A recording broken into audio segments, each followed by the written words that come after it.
What if there's a technological advancement so powerful that it transforms the very basic pillars of our society?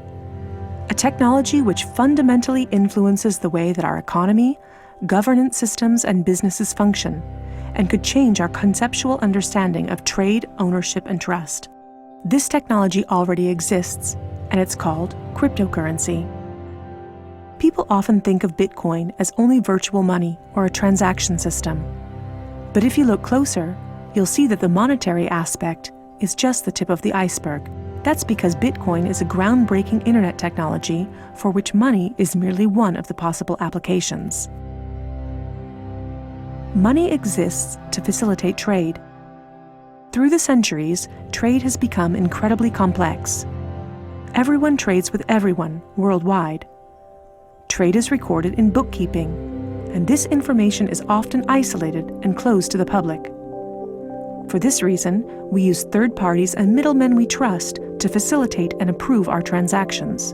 Think of governments, banks, accountants, notaries, and the paper money in your wallet. We call these trusted third parties. This brings us to the essence of Bitcoin. Bitcoin software enables a network of computers to maintain a collective bookkeeping via the internet. This bookkeeping is neither closed nor in control of one party. Rather, it is public and available in one digital ledger which is fully distributed across the network. We call this the blockchain. In the blockchain, all transactions are logged, including information on the time, date, participants, and amount of every single transaction. Each node in the network owns a full copy of the blockchain.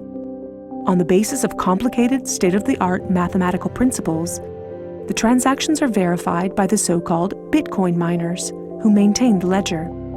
The mathematical principles also ensure that these nodes automatically and continuously agree about the current state of the ledger and every transaction in it. If anyone attempts to corrupt a transaction, the nodes will not arrive at a consensus, and hence will refuse to incorporate the transaction in the blockchain. So every transaction is public, and thousands of nodes unanimously agree that a transaction has occurred on date X at time Y. It's almost like there's a notary present at every transaction. This way, everyone has access to a shared single source of truth. This is why we can always trust the blockchain. The ledger doesn't care whether a Bitcoin represents a certain amount of euros or dollars, or anything else of value, or property for that matter. Users can decide for themselves what a unit of Bitcoin represents. A Bitcoin is divisible in 100 million units, and each unit is both individually identifiable and programmable. This means that users can assign properties to each unit. Users can program a unit to represent a eurocent, or a share in a company, a kilowatt-hour of energy, or a digital certificate of ownership. Because of this, Bitcoin is much more than simply money and payments. A Bitcoin can represent many kinds of property: 1,000 barrels of oil, award credits, or a vote during elections, for example. Moreover, Bitcoin allows us to make our currency smarter and to automize our cash and money flows. Imagine a healthcare allowance in dollars or euros that can only be used to pay for healthcare at certified parties.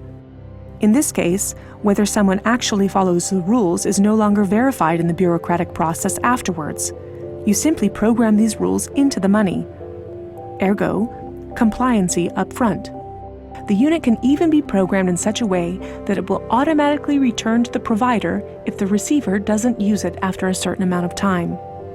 This way, the provider can ensure that allowances are not hoarded. A company can control its spending in the same way, by programming budgets for salaries, machinery, materials, and maintenance so that the respective money is specified and cannot be spent on other things. Automizing such matters leads to a considerable decrease in bureaucracy, which saves accountants, controllers, and the organization in general an incredible amount of time. The programmable open character of Bitcoin allows us to completely rebuild and innovate our financial sector and our administrative processes, make them more efficient and transparent, and significantly decrease bureaucracy. But there's more. In an Internet of Things, our economy will be dealing with machines that actively participate in the economic traffic. In fact, they're already here. Think of a vending machine, or drones delivering packages. These machines are unfamiliar with the concept of trust, but Bitcoin is not. Because of Bitcoin, the drone can be 100% certain that it will deliver the package to the right recipient and know for sure that it's been paid for. And we can program the vending machine in such a way that it will automatically keep track of its supplies, order new supplies from the supplier, and pay for them automatically. Of course, you'll understand that this is only the beginning. Internet technology is disruptive and breaks the status quo. It opens markets and breaks the positions of middlemen all the time. Bitcoin and cryptocurrencies have caused a paradigm shift. It's time to explore this new technology constructively and critically, and openly discuss potential applications.